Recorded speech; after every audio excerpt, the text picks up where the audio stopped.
আচ্ছা, করাইল বস্তিতে যে আগুন লেগেছে সেখানে এখন পর্যন্ত আগুন অনেকটাই নিয়ন্ত্রণে এসেছে, কিন্তু আগুন পুরোপুরি নির্বাপন করা সম্ভব হয়নি। ফায়ার সার্ভিসের কর্মীরা এবং এখানকার যারা স্বেচ্ছাসেবক স্থানীয় যারা আছেন তারা মিলে এখানে আগুন পুরোপুরি নির্বাপনের কাজ করে যাচ্ছেন।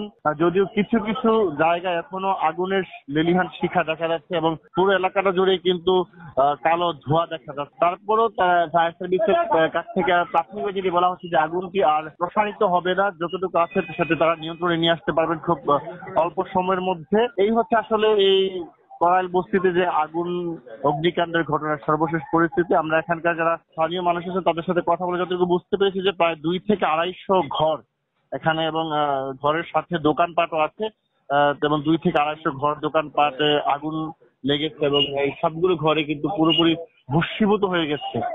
এই হচ্ছে আসলে স্বাভাবিক পরিস্থিতি।